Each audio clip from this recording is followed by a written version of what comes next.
don't be afraid to be you, because every person's unique, and just let that, whatever it is that you've got, let it shine. Hey everyone, it's me again, Jake Rice, and welcome to another episode of the Design Live Show. In episode 102 of the podcast, I'm delighted to sit down with Travis Weertz. Travis is a senior UX designer at Wonderman Thompson and a web developer focusing on brands and just making cool digital experiences that people love. One of his works was featured by Apple for Top 20 Photo Apps that has been used in over 10 countries with over 100,000 active users. Also, Travis had unique opportunities to work on projects for clients such as Barack Obama, Facebook, Google, Spike TV, and Universal Music, to name a few.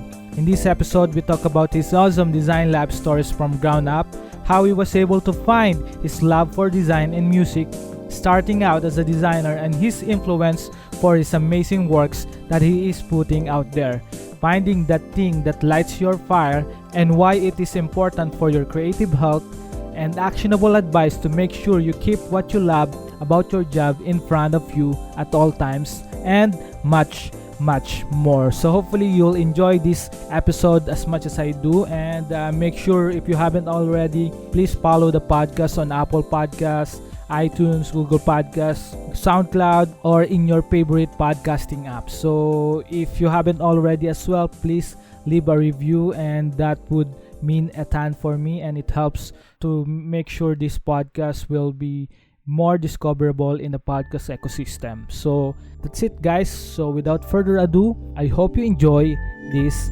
episode. You're listening to the Design Life Show, a podcast that's helping everyone grow to live a meaningful and creative life. It's me, Jake Rice, a designer from the Philippines, best known for being an advocate of essentialism and optimism. I'm sitting down with awesome people to talk about their journey, their process, and the lessons they've learned along the way.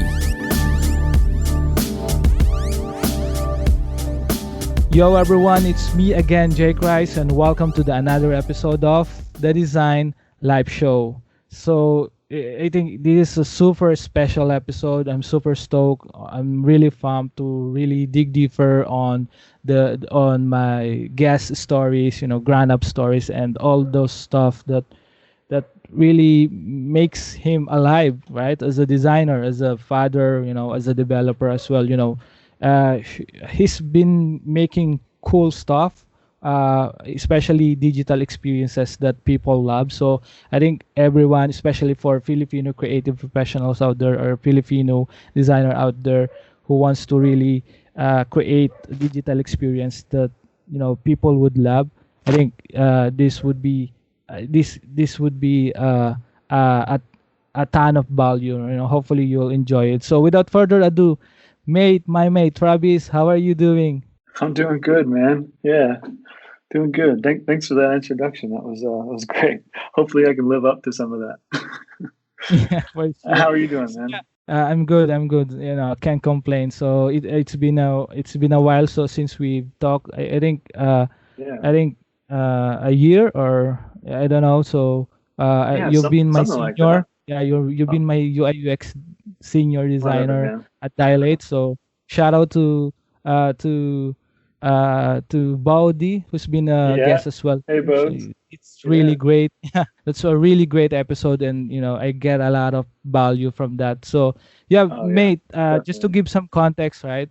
So for everyone who are listening right now, and I want to learn, for those who haven't heard about your works and what you do, who is Travis? Great question, man. Hopefully I don't go off on this for too long. But yeah, I got all day, mate. I guess, yeah.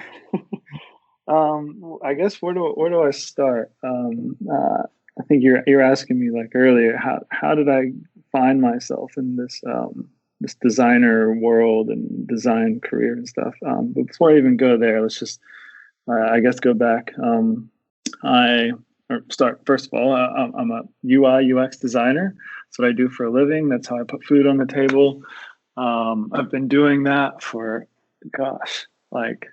seems like forever now. I was trying to add it up like the other day, and it's almost embarrassing for me to say, like, when people ask me how long I've been doing this, but like, it's been a long time. I'm almost going to be 40 years old this year, or in a couple months. And I started in my career when I was about 18 or 19. I think that's the first time I got paid to do something in this space. And so that's over 20 years I've been doing this, which is just crazy. But yeah, but let's back up. I'm originally from Texas. If you haven't told yet from my accent, I'm currently living in Australia. I am a dad. I am a loving partner, I think, most days. Hopefully she agrees with that. And I've got 3 beautiful daughters. I live in Perth, Western Australia. And I've been here for about 5 years, I guess, maybe 6. And yeah, I guess I'm newly an immigrant. Yeah, and before I got here, I ran my own business for about, I don't know, like I said, almost 20 years in the web development design kind of space. Started a little agency when I was, like I said, 18. And yeah, just had a great time doing it. And I'm just lucky to have this. Yeah, I guess really, I've just been really lucky to be able to do what I'm doing. Sorry, man. 100%, mate. Yeah. Yeah, cool. I just want to highlight, mate. So I think we've talked about it offline before we recording it. Like what Yeah. those opportunities before, right? So like you've worked with some clients such as Barack Obama, Facebook, Google, right? Yeah. So I just want to Yeah. learn more how How did what's that your happen? what's how does it happen, and what's your thinking of on that timeline when you're working with these great companies and organizations, great Yeah. So how did I people, get there? individuals. Yeah. How did I get there? And that's a really, really great question. And most of the time, my answer is, I don't know, man. I just got really freaking lucky. Yeah. Um, and I ask myself that all the time. Mm-hmm. And really, I think my answer is to just love what you do, and don't ever forget to love it. And and really, like, one of the things that I love about your show, Jay, is like that it's like about creating that life and designing your life the way that you want to.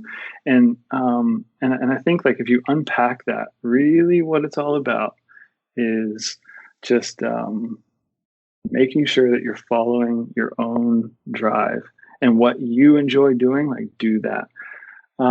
So I can talk a little bit about those projects, and I'll get there. But maybe I should back up even to the beginning, like my childhood, how I was raised, how I was taught to Mm-hmm. think. So back when I was a kid, I was raised by a bunch of I was raised by my parents, obviously, and they Mm-hmm. were artists. They traveled around and they sold their art. They sold their craft, and they actually still do to this day. But I guess they were like, they sold these like floral crafts, and I love that they gave me that childhood, because they would take us, all of us kids, with them. And every weekend we would go to these like trade shows and these art shows and stuff. And they would take the things that they had made during the week and then sell them. And my mom, she spent so much of her life just pursuing what she wanted to make, what she was excited to Mm-hmm. make. And back then it was like she'd made these like floral arrangements and stuff. And she just kept trying to push herself and make the next best like floral arrangement and figure out what was cool, what was even cooler than that last thing that she made, Mm-hmm. and then take that every weekend and try to sell it to people. And then she would like learn what they liked, what they didn't like. And my dad, he supported her in that, and he helped, and they kept like evolving their craft and stuff.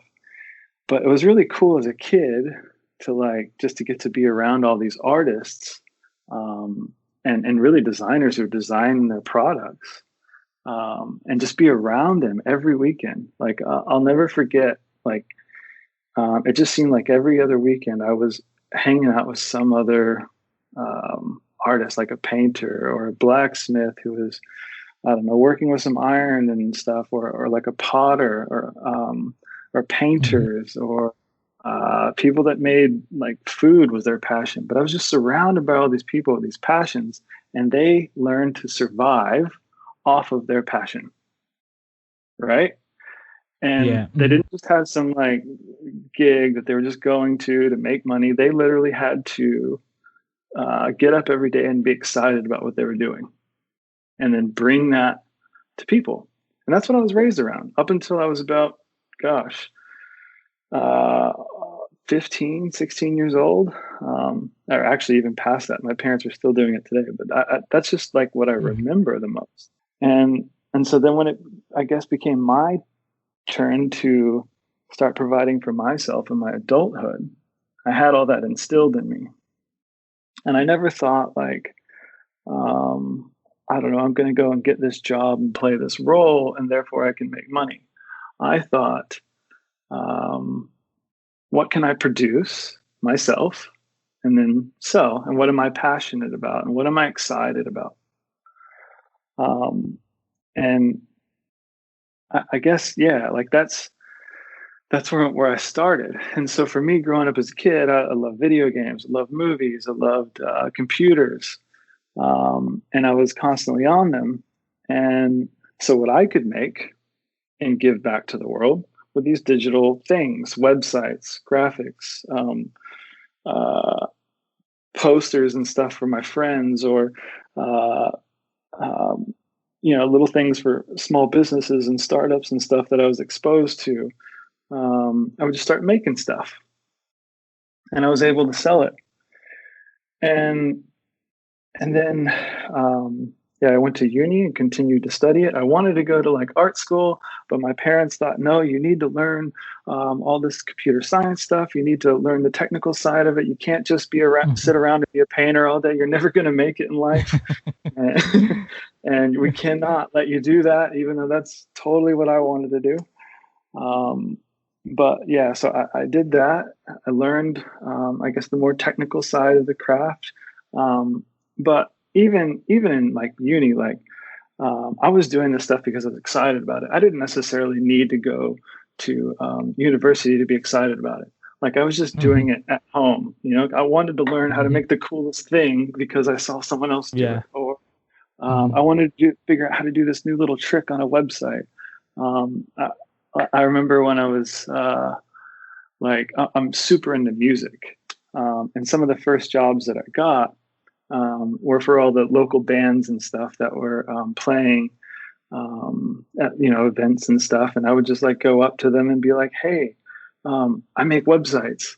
I'll make you a website for free," just because I'm so excited to try and make it and share it with the world, and share it with you, and kind of get this thing going. And I took the opportunity as much as possible to kind of pitch myself to people, just because I was so excited to do that, and share kind of my little thing, my talent.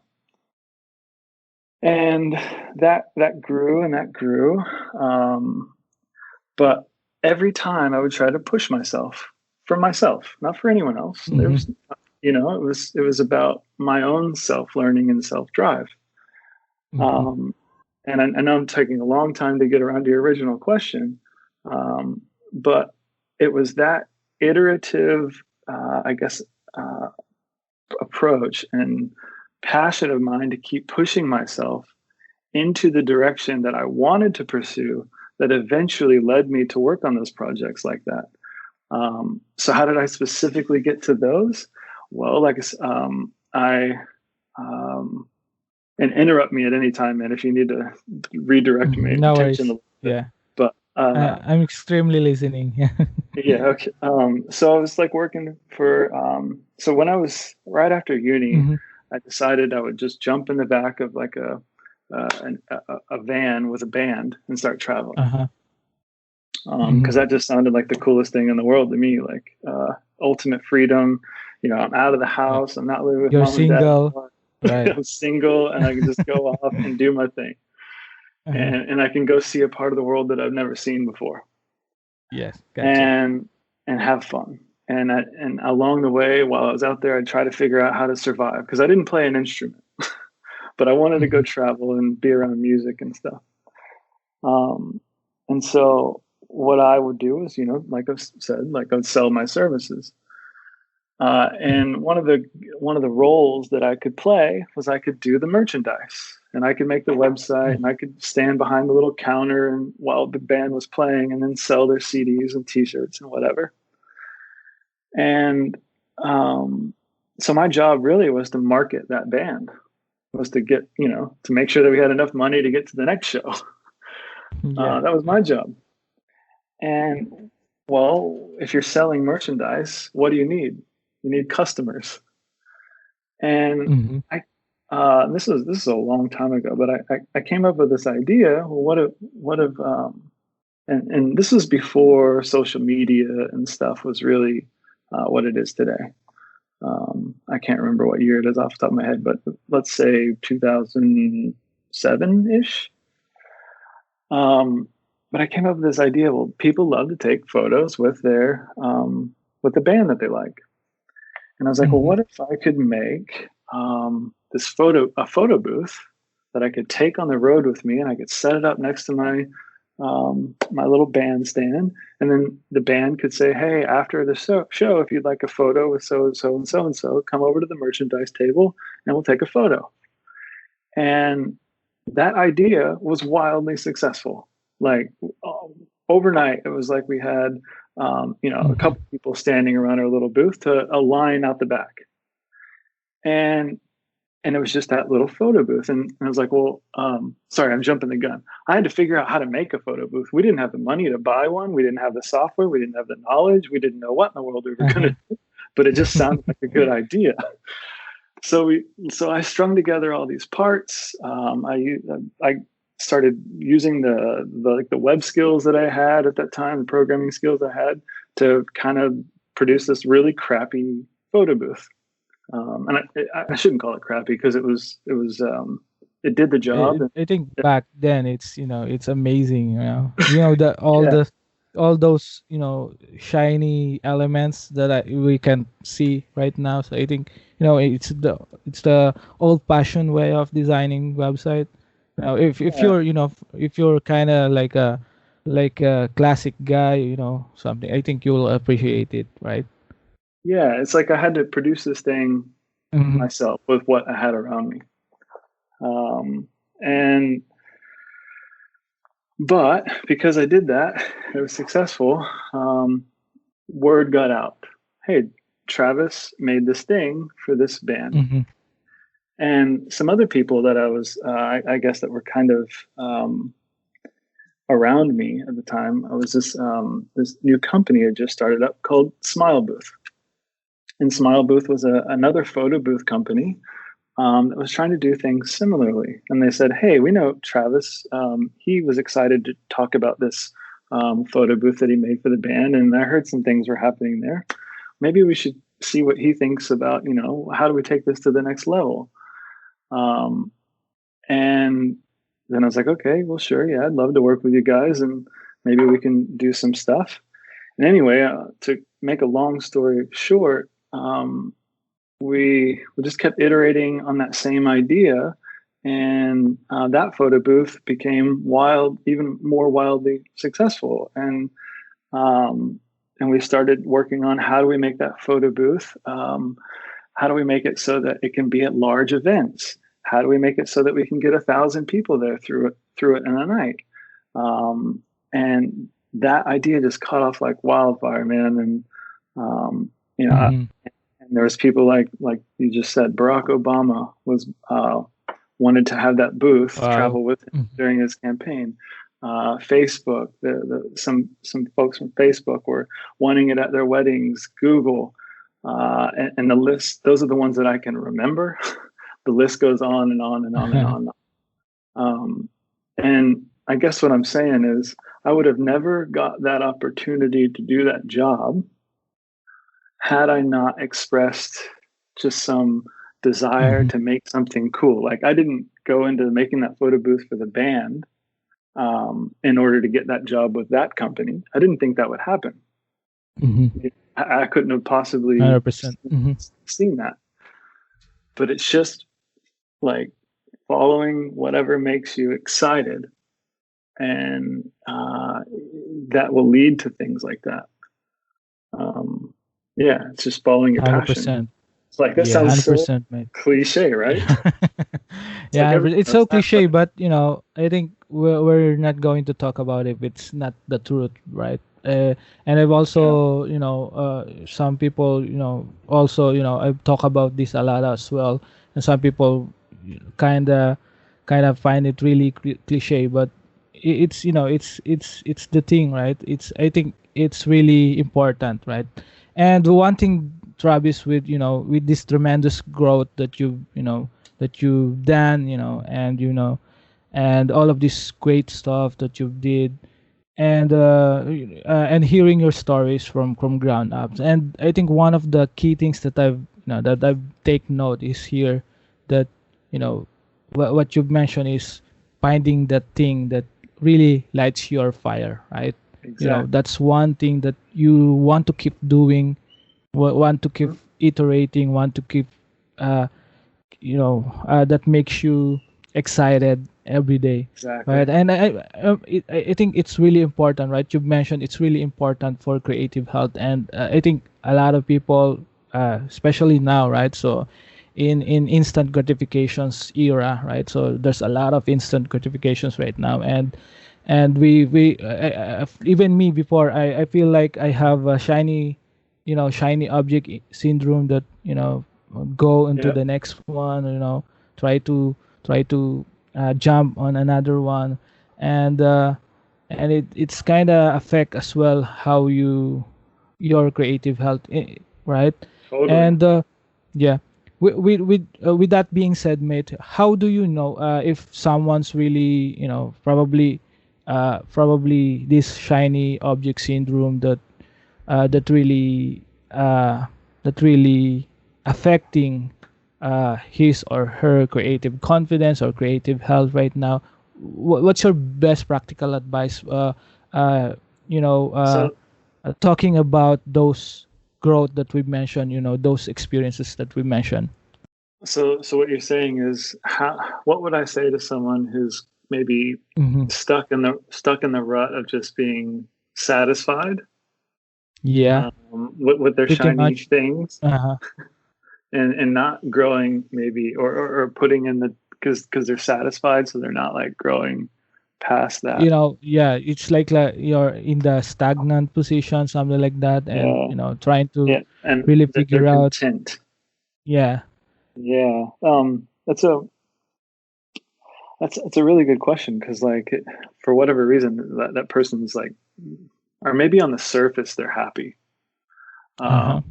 because they're happy with the things that they've got, but probably I think what you're hinting at is that underneath that they're not satisfied with, maybe they're not growing, and that kind of bothers them. um, I would say, um, try as much as possible to put those things away and make yourself hungry. um, and I don't mean that in a 100%. literal sense. I don't mean that in like, starve yourself. I mean, Mm-hmm.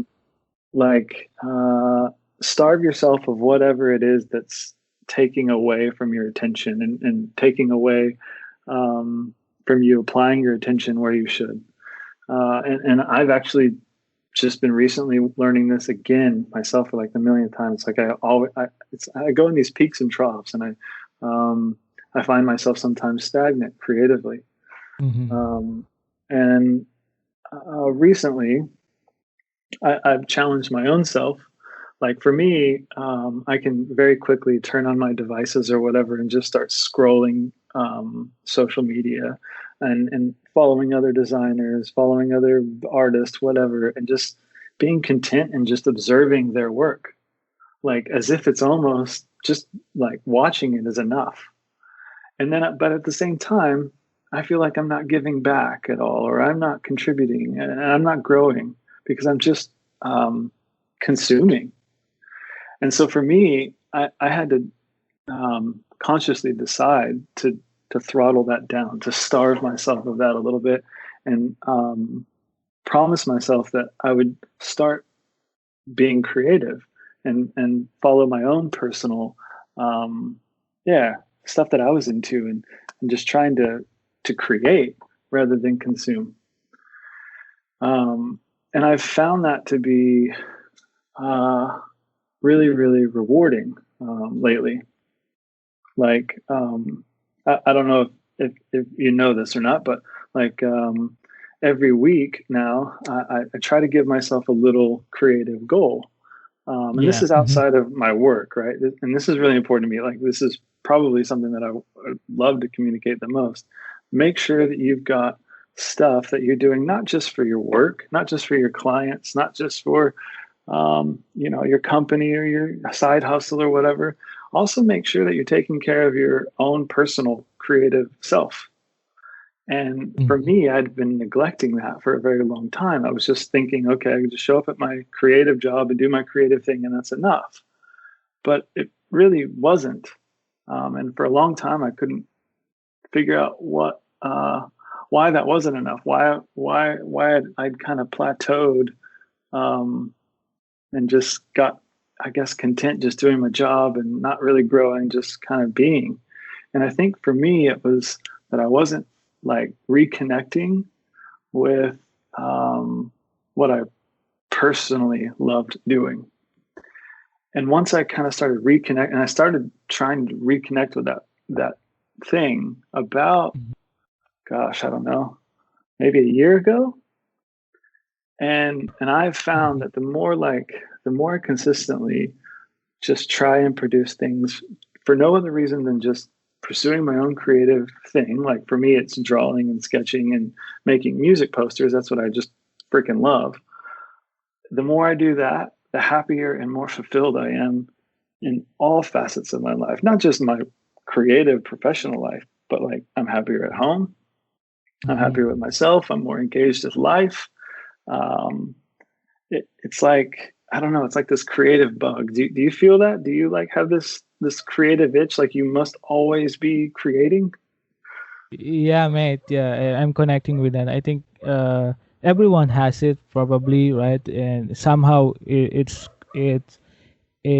for some reason, maybe because of because of need, or or in terms of surviving, some people just ditch it or forget it, right? Yep. And yeah, I feel you, mate, with the creative bug. Are you saying that like you know I have to create more, like what you said, to create more than you consume, right? Yes. Yeah, I think so. And like, I don't know. For me, it was just like I was spending so much time Uh-huh. consuming, Mhm. and I guess, gosh, like the new screen time features have come out, right, where it tells you how much time you've been on different apps and stuff. And that was just like, oh shit, man, I really need to like get this in check, because I was realizing, okay, I'm spending 2 to 3 hours on this thing a day, and I've done nothing with that time. And how just sad is that? First of all, like the 18-year-old self would have just kicked myself in the ass. Like, what are you doing? Spending this time doing this stuff, man. Like, this is stupid. And I get that sometimes you're looking through things and want to be inspired and stuff, and that's fine. There's nothing wrong with that. But just, I don't know. It's just gotten out of hand, I think. But yeah. Yeah, 100%, mate. What do And you what do you do to like to answer your, like, if you were going to answer that question, what are some, I don't know, tips and tricks that you've got? yeah, I don't know as well, but I think there's you mentioned this creative bug, right? That I need to go beyond myself, beyond my works, beyond my job, right? it's this thing that really pushed me, kick me on the ass that you have to push harder and to really progress when in terms to Yep. your personal growth, right, and professional growth, and eventually to having that business, having that brand. And I think it's all those stuff that you mentioned, mate. It's really awesome. I get a ton of value from there. That And one of the things that I've also want to highlight, looking at my notes while listening to you, is the word reconnecting. So I realize, I realize in some point we kind of lost or forgot our why, right? Yep. So Yep. I think it's really important not to really forget that. You have to have that in your driver's seat, right? In your backpack, in your pen or paper you have right now, right? Or in Totally. your tablet, right? So I think it's always should be on your side.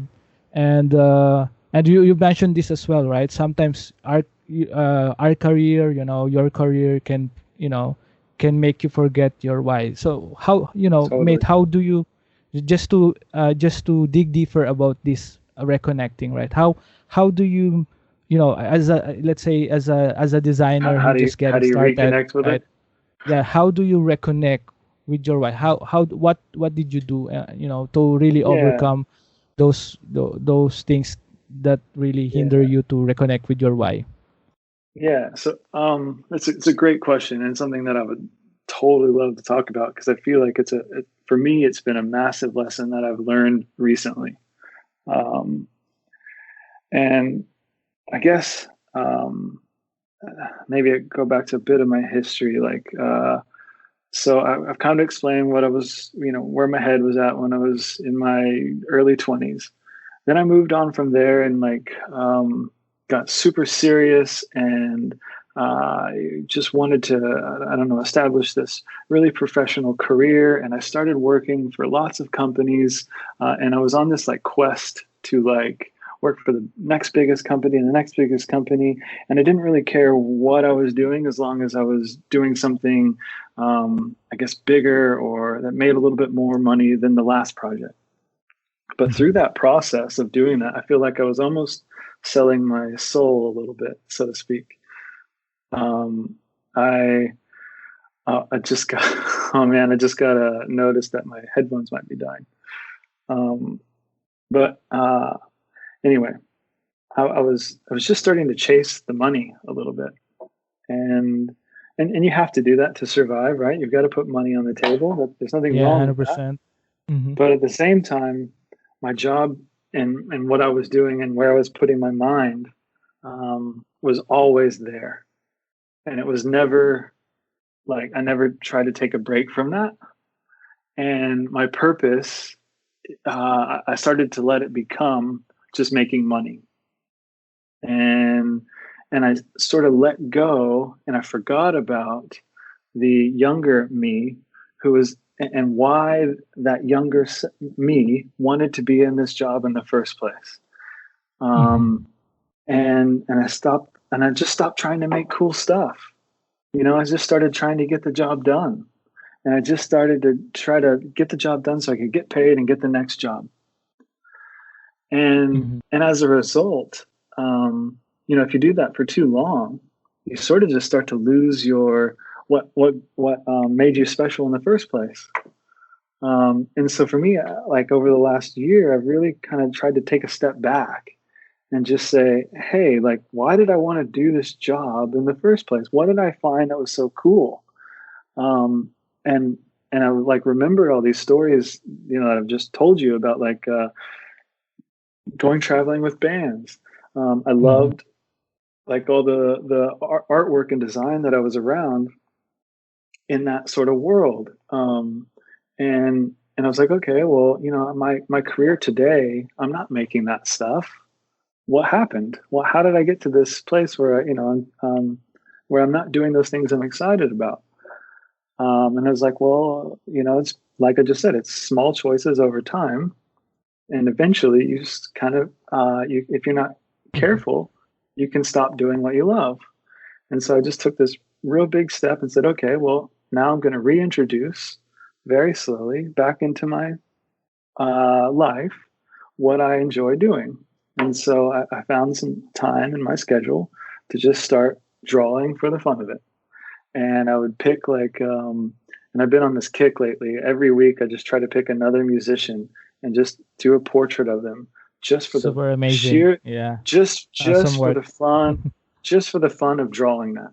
For no other Yeah. reason. I'm not getting paid to do it. I'm just doing it because it's fun, and I can challenge myself and use some colors that I've never used before, or some sort of illustration style, and just try to do it. And I found that just personally challenging myself has relit this fire in me that I cannot put out, because I'm just so excited every day to try and create something new. And that joy and that excitement has also carried over into my professional life. I've realized that, hey, if I'm not enjoying this gig, I need to figure out something in it that I enjoy and do that. I need to bring myself to this thing as much as possible. And if I'm not, maybe I shouldn't be doing this job, or maybe I'm not the right person for it. Maybe there's someone else that is more excited about it and they should be doing it. Because you just gotta have that fire, and if you don't, um, Mhm. yeah, you, It you will just you just you you're in the wrong gig. it will reflect as well on your work, right? On how you approach those work, how you professionally, right? So I think it's really important. Thank you so much, mate, for for sharing that value bomb. And I think you've met, but we've talked about this, right? It's easy to said, right, than done to really love what you do, right? Yeah, And it sounds simple, right? It sounds simple, just do this thing, this step one, step two, step three, and you got your happiness, right? But yeah. in reality, right, that's the It ain't ideal like world, that. right? But in Yeah. reality, right, it's a bit harder, right? What you think about that, mate? What's your perspective to really have that, positive outlook to really juggling these things, balancing this profitability while having fun, happiness in Yeah. terms of your work ethics, right? What's your perspective about that? So yeah. So I mean, the truth is, we've got to make a living, and we've got to, everybody's got to put food on the table, and everybody's got to have an income, um, Mhm. and not every job that comes to you you're going to love, um, or you may not be all that excited about it. But um, I think, if you take that approach, um, and you see this as, oh man, now I've got to do this, and you get kind of bummed about it. You just got to flip it. You got to change your perspective, and change your mindset and your energy that you're applying to that thing, because it could be one of the most amazing projects. You're just not looking at it through the right lens. Mhm. Because you've got to remember, like, um, so you've produced, let's say, you've produced I all this love that. stuff. Yeah. Hmm. You've produced all this stuff, and that's what people know of you, right? And they've seen this stuff and like, oh man, I really like what Uh-huh. that guy's doing. I'm going to go approach him because I want him to do, or her to do, something like that for me. But let's say that someone comes to you, and it's not quite the project that you thought it would be. Maybe it's not like quite your style, or I don't know. Maybe it's a company that you're not all that excited about working for. But remember that they came to you for a reason, because they wanted you to put your spin on what they're doing, or whatever. They purposely chose you, and 100%. Hmm. you need to bring your, I guess, uniqueness to that thing.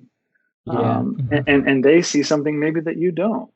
Um, and and yeah, it's all about collaboration, trying to figure out what you could do together, because it could be something special, even though on the surface it may not look like that from the outside, it could be. You never know.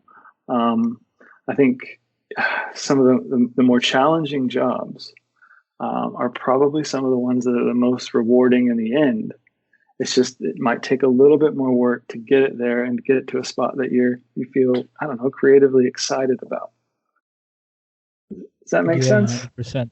Yeah, it makes sense. It really makes sense. And I just want to add about, really, I think we try to really forget about this, especially in the, for me, in my own perspective, in my area, right? So pretty much we try to really like survive, not to thrive, right? So Yeah.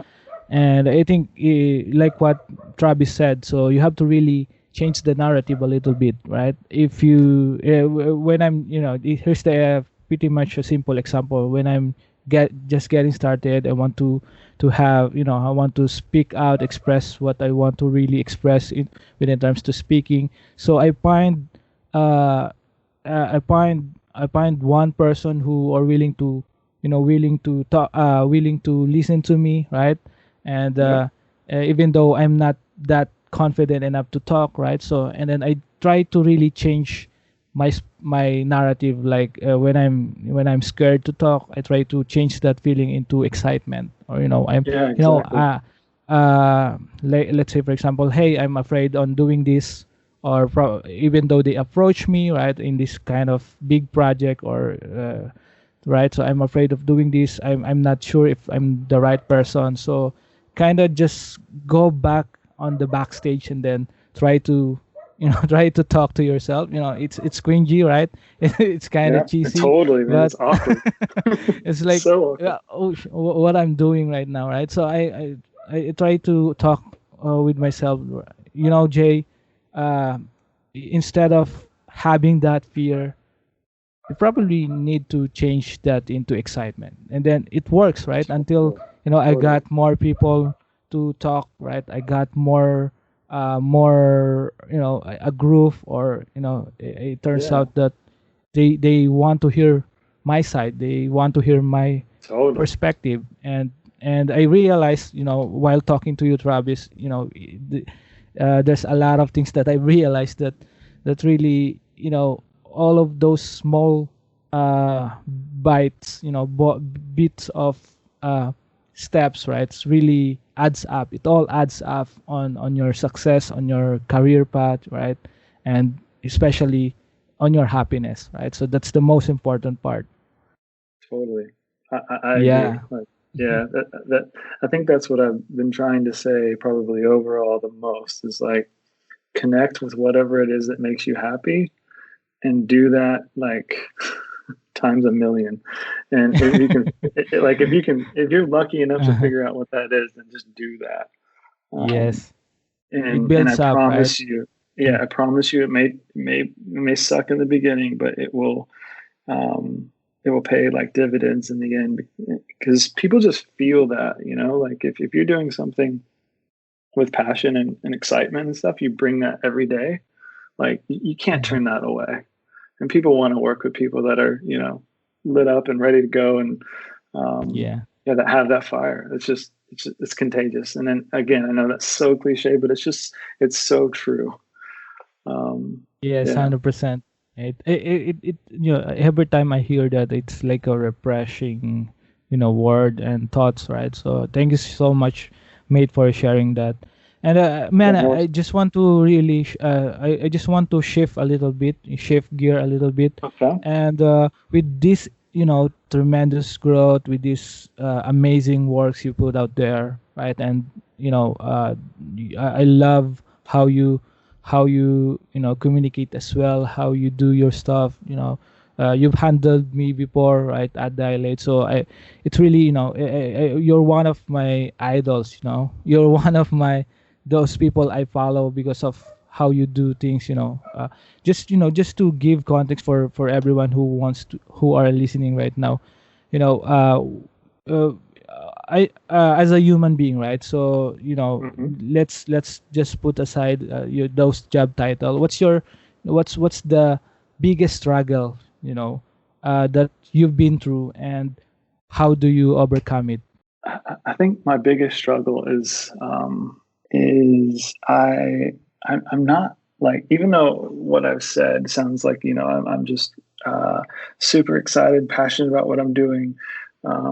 It might sound like I just jump up and do that every day.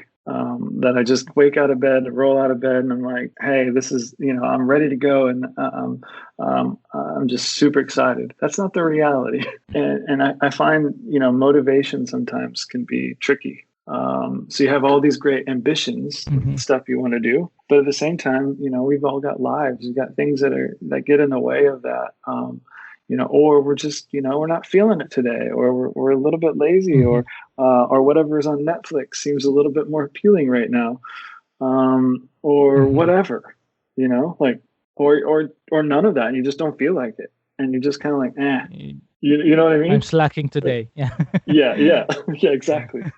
That happens to me all the time, and and I guess there was one thing that I heard recently, and it was on some random YouTube video from a dude that wants to be a cartoonist. And I wish I knew this guy's name, because I totally plug him right now, because he deserves it.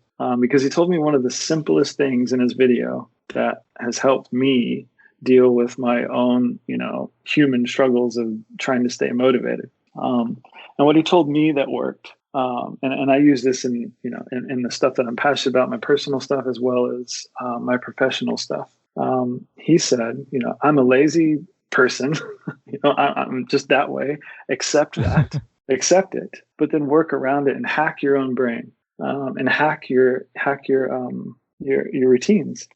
And so what he did to hack his routine, like, he wanted to be a cartoonist, and so he was like, okay, well, what is the least amount of work that a cartoonist can do every day to say that they have done their job? Like, the least amount, the smallest little thing that he could possibly do. And for him, the smallest unit of work was drawing one line on a piece of paper. He worked that out. He was like, if I technically picked up a pen and drew one little line on a piece of paper, I've drawn today.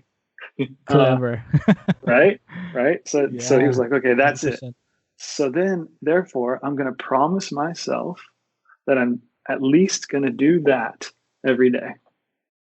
No matter what, no matter how lazy I am, I'm going to draw one line. And after he drew that line, he would give himself permission to go and do whatever else he wanted to do, whether it was play video games, watch Netflix, do whatever. He was off the hook as long as he drew that one line. But what he found was that by making that promise to himself, and then every day getting out and drawing that one line on the paper, he noticed that when he got to the paper, got this pen in his hand and started drawing, he'd draw 2 lines, and then he'd draw 3 lines, because he was already there, and it just started to happen, and he was flowing.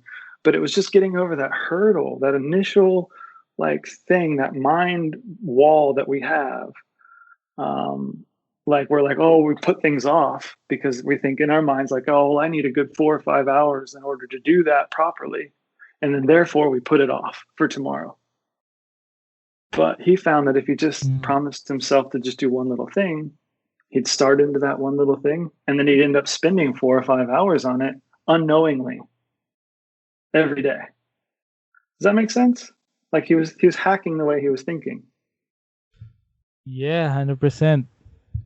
I think it's really kind of reshaping how he does, or probably how everyone doing, he tried to really reconnect with himself and figure out, go figure what you're trying to, what you need to do at this moment, and I think it's kind of connecting mate with one of the principles I've learned as well, talking with a lot of creatives, designers, within terms. I don't know if you've heard the principle in time learning, mate. It's like you don't need to overwhelm yourself. You don't need to You didn't need to learn all this stuff at one sitting, right? You could just Yeah. learn what you need at that moment. Pretty Yeah. similar to what the story you've mentioned, and I think that's super practical, and it also giving you a boost on, not not pushing yourself too much at the same time. I think Yeah. we need to revisit as well, the you have to choose, do you want burnout or slow burn. I think Yeah. what Exactly. what he did is slow burn, right? So he Slow just, burn.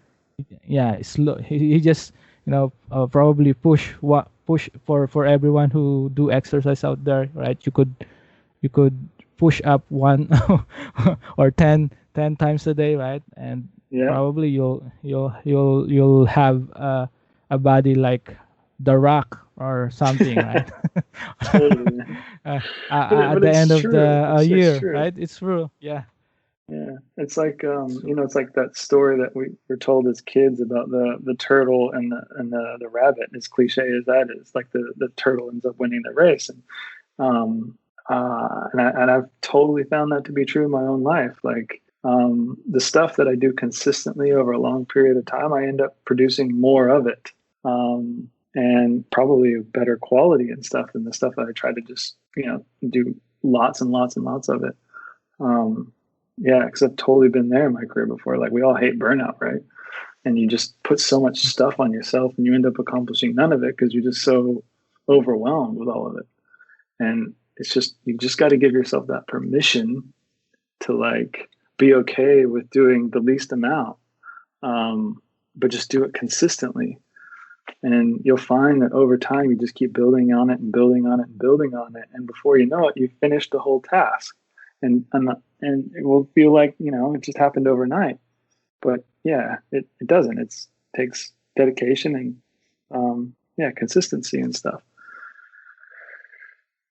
yeah, that's Yeah. super powerful, mate. Thank you so much for sharing that. I think Yeah, no worries, man. I I've hope that's helpful. yeah, I wrote a ton, when I'm listening to you. So yeah, hopefully everyone who are listening right now, although you could just replay this episode, right?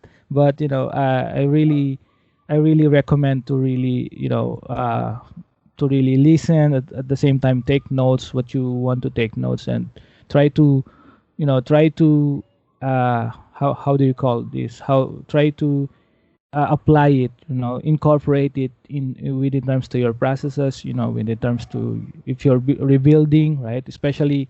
Uh, especially in these tough times, we call pandemic, right? So if you're rebuilding habits right now, I think what Travis has mentioned is really, really powerful, and hopefully you'll it all adds up on your, it will adds up on your arsenal in the future, right? So, mate, thank you so much for sharing all those stories, all those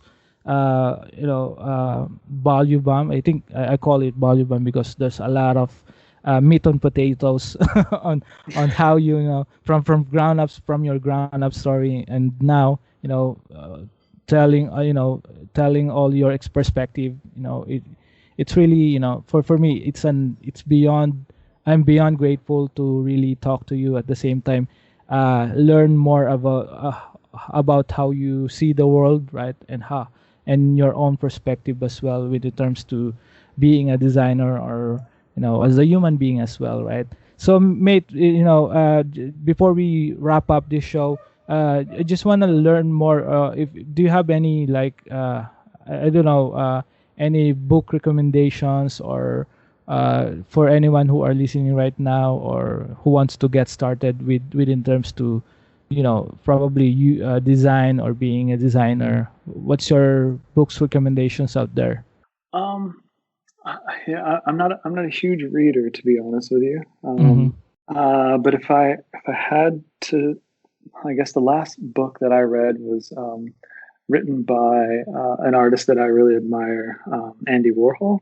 But I guess, and not that I want to recommend that book. I just want to say, like, I don't know, follow the people that you, yeah, admire, and yeah, as love their work and stuff, just find those people, find those influences in your life, whoever that is.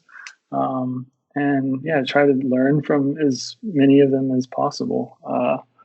Gosh, I wish I had like a book in my backhand right now to just say, you need to read this book and this is the one. But that's just, I'm not that guy. I Yeah, don't yeah, do that. that's Yeah. cool. No worries. Yeah, we will probably add that on the show notes. So I just, I just wanna, I just think that if you have I any know book one. recommendation, yeah. Listen to Jay's podcast every day, and I promise you, it will, yeah, light your fire. Yeah, thanks, mate. So listen to this episode for sure. You'll get a ton of value. So yeah, mate. Thank you so much. Right. So again, and I've seen your your shop. So have you trying like NFT? They call it NFT. Have you heard that before? I Do have, you I do you have, do that I, now? Do you do them to your I don't, portraits? I don't know that I do it, but I've tried one, and yeah, it was just kind of cool. What do you think about this whole NFT thing? Do you think it's a thing? Do you think it's sticking?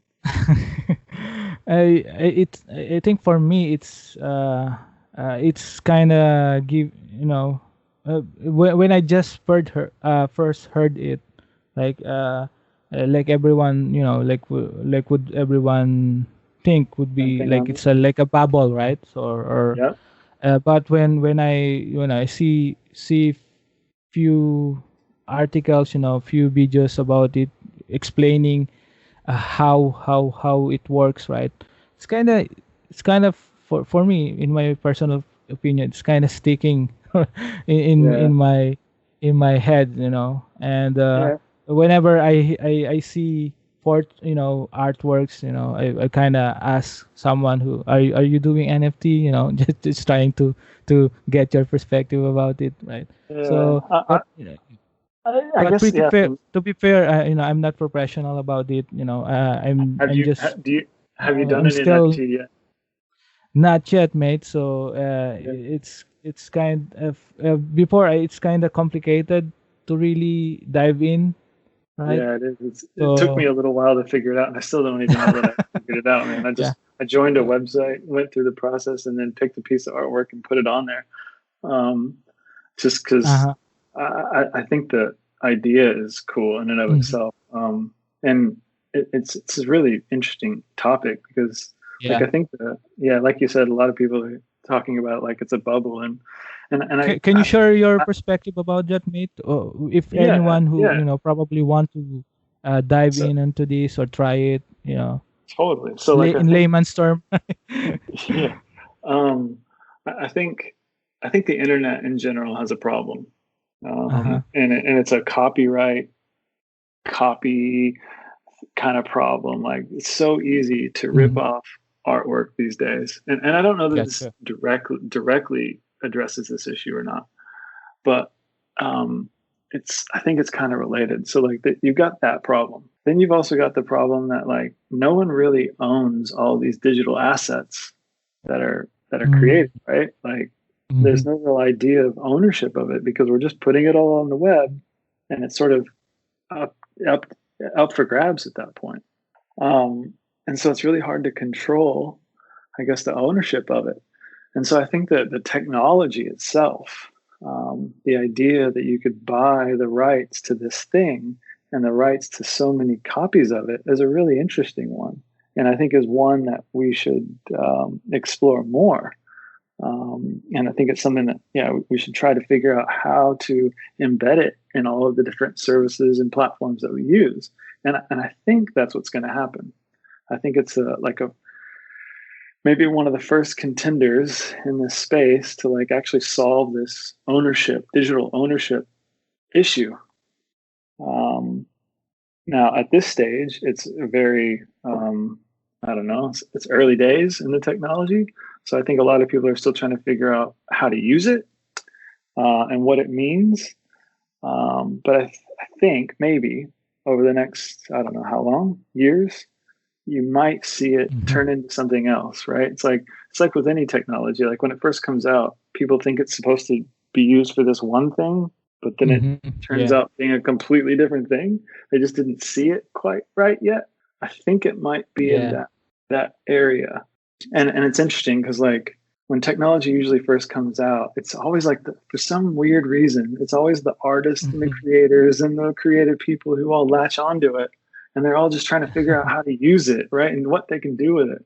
And that's usually a cue for you to know that, hey, this might be something. You know, it's not something right now, 100%. But it will be. Yeah. After hearing those words from you, mate, I think I want to hop in. So coming from your experience, right? So knowing your experience, 20 plus years in the industry, I think it's always a good thing to really get some advice from someone who has bird's eye view in a sense, right? Maybe it's that. I hope. Cool. Yeah, sure. Yeah. Speaking of portraits, mate. So, before we end up this show, what's where they can find your works? Where they can reach you out if they have any questions, like NFT. Like so, NFT. By the way, guys, it's non-fungible token, right? So it's like you cannot copy this one, something like that. So you will. If someone owns it, right? So a digital asset, no one would plagiarize it. So is that makes sense? Or if they do, you can. Yeah, that's it. Or if they do, you can prove that you own it. Yeah, 100%. That's kind of where the rubber meets the road. Yeah, mate. Thank you so much, mate. So what's the best links that they could reach you out, mate? So I guess my personal website is just travis.work. So it's just travis.work. And then I've got social accounts under my name, just Travis Weertz. Yeah, and I can send you those so you can put them in the notes and stuff. But yeah, I'm happy to connect if anybody wants to reach out and just say hey and just don't spam Travis, guys. So yeah, mate, thank you so much. So you are working, mate, with Wonderman Thompson, right, in Perth? So so you mentioned you're fixing capitalism. Can you share a little bit about that? I'm a little bit intrigued. How do you? Hold on.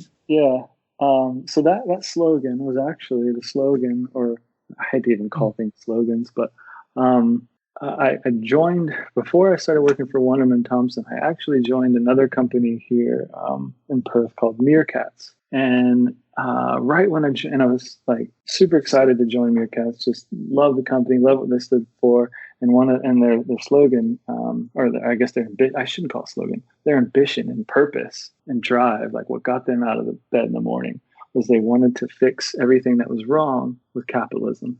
And I haven't had a whole, huge conversation with them about what all that means. But for me, it means, trying to support causes and stuff that that we can get behind, as human beings. Like there's so much of capitalism that has just destroyed, society today. And there's so much selfishness and everyone's just in it for the wrong reasons. And these guys, Meerkats, and I should say Wonderman Thompson as well, because Wonderman Thompson ended up buying Meerkats, but they bought Meerkats, or not bought, merged. I'm not the guy to ask about all these. They merged with Meerkats or whatever, became one and the same. But Wonderman Thompson, I guess, was interested in Meerkats because of that. Because of their purpose and their mission. Yeah, to just, I guess that's interesting. Make the world a better place rather than be in it just to make, money and and stroke our own egos and stuff. They're a really good group of people. They try their best, from what I can tell, to get involved in projects that, that they can be proud of, and that they know that when they leave this world, they've tried their best to make it just a little bit better of a place. And 100%. And I've been there for about a year now, and I can honestly say, like, these folks are doing that. Like, they choose the projects that they know that they can stand behind and that they know are not making the world any worse. And they really try their best to get involved in the ones that they know are making it better. It's just freaking awesome to get to work for a company that super awesome. Yeah, amazing. world a better Amazing, place. mate. Yeah, thank you for sharing that, mate. So I got a question from the community. Sorry, I've mentioned a few times that this is the last questions, but is Wonderman Thompson is hiring, right? Do they accept remote work, right? Or Totally, man. Yeah, gotcha. it's a Just very, connect with very Travis, right, on LinkedIn. I don't know if I'm the voice for that, but yeah, it's a huge group. They've got offices all over the world, and Yeah, I think yeah, they're constantly they have hiring. as well in the Philippines, if I'm not Yeah, mistaken. yeah, they Gotcha, do. gotcha, gotcha, Uh, mate. So yeah, yeah, that's it. Thank you so much, Travis.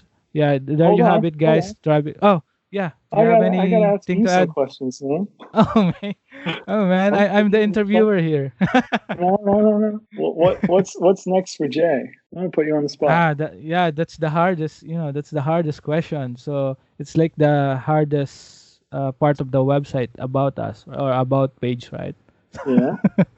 So what's next for me? I think I just keep doing my own, my stuff, right? So I just keep connecting with people that I love talking with, right? And to really embrace uncertainty, right? And try to Yeah. really try to stand up on the purpose that I've found, Yeah. including this podcast, right? Or the passions that I found talking with a lot of amazing people like Travis, right, and all the amazing guests that have been in the podcast. So I think that's next for me. So I don't see any end, right? So it's I always agree, like man. I don't see You're any doing. challenges, right? Yeah, I don't see any challenges right now. I just want to walk as much as I can on this long lasting road that I'm seeing, that I'm visioning. So it's like there's I've heard I've read this, mate. So I've read a phenomena that is happening. It's called vivid mind's eye. I don't know if that's happening with me right now. So I feel like I just want to go ahead and walk as much as I can. And if there's some challenges, I can't see it right now. And if I need to crawl, right, I'm gonna do it. Just pay it forward as much as I can, right, and talk Yeah. with the people that I love Yeah. talking with. Yeah. Right on, man. Thank you. Yeah. Did Cool. I answer your question, mate? I think Yeah. so. I think what Yeah. you said I, is I, that I, I, yeah. I love I talking. This nerd stuff. yeah, right on. I'm gonna ask you another question. Sorry if I'm if I'm you don't have to answer these, but I'm just interested. What's your favorite design tool these days? Yeah. My favorite design tools. So I think I've mentioned this for a quite for a lot of times in the podcast as well. So I think I don't feel like I need to compare tools with Yeah. each other. So it feels like Oh, one tools is better than another, right? So and I think my answer to that is tools are just tools, right? So I think most designers, especially those people who just getting started, are kind of leaning into directions of like I want these tools, these shiny tools. But at the end of the day, for me, not about realizing it's not about that. It's about that. overcoming your shortcomings, or overcoming those struggles, challenges, and then the build up your skills over time. Just build it up, and it doesn't matter what tools you are using right now. So I think it's tools are just tools. So That, does it make sense, that mate? no, that was a great Yeah, answer. you got me into hot seat right now. Yeah, that was good, man. Because yeah, I think How when about you you, mate? How about you? Yeah, I well, I wanna can't learn answer. more about your perspective. But I think my headphones just died. Um, you there? yeah, mate, I hear Yeah, my you. headphones died. Yeah. No worries. No, yeah, I don't think I could possibly pick a design tool after that answer because you're spot on. You're right. And I was thinking about sometimes the most impressive creative work is the stuff that's done with tools that you wouldn't expect people to use.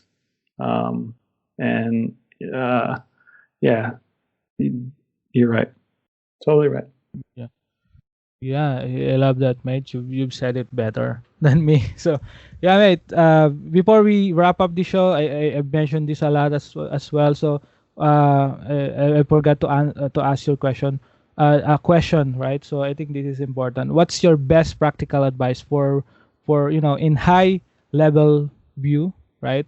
So for Hmm. anyone who just getting started, who try to really pursue their passion and purpose, what's your best practical advice for them?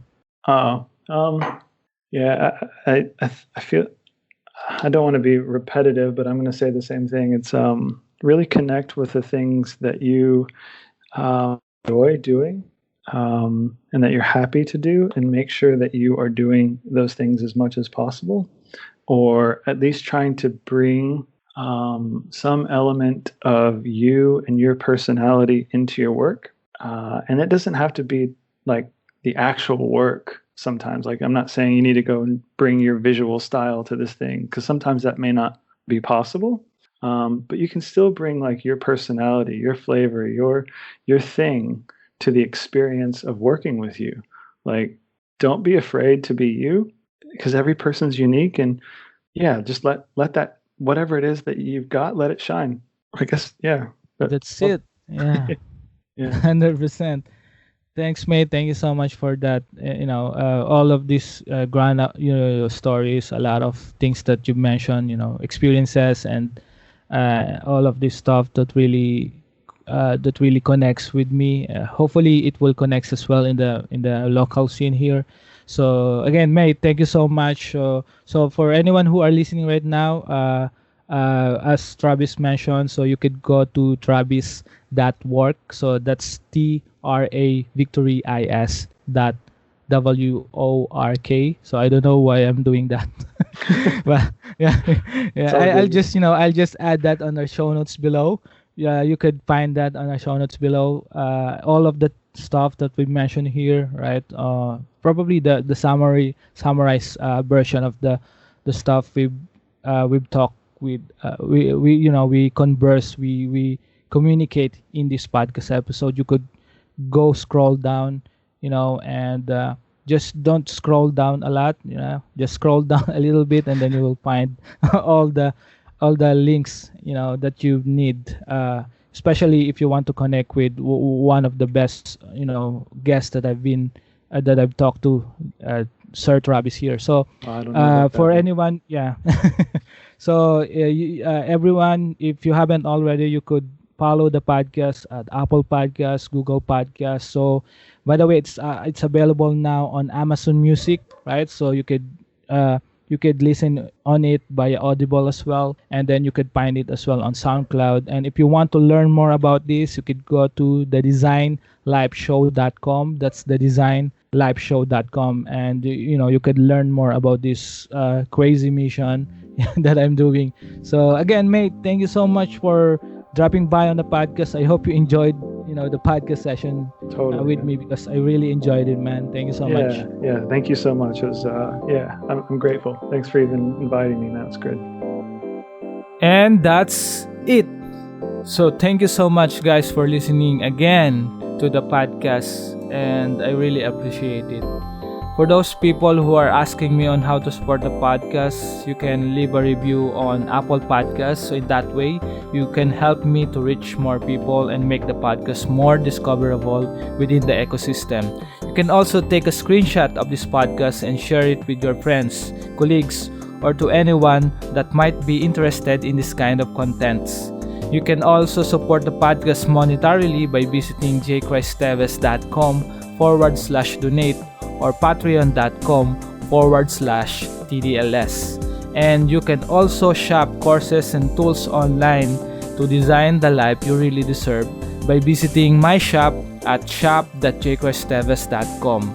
And you can book a call today. I don't bite, just let me know, guys. So the last one would be also by listening and to all the podcast episode and previous episode. And however you support my message, however small that is, more than enough, and it means the world to me. So thank you so much, and see you again next time.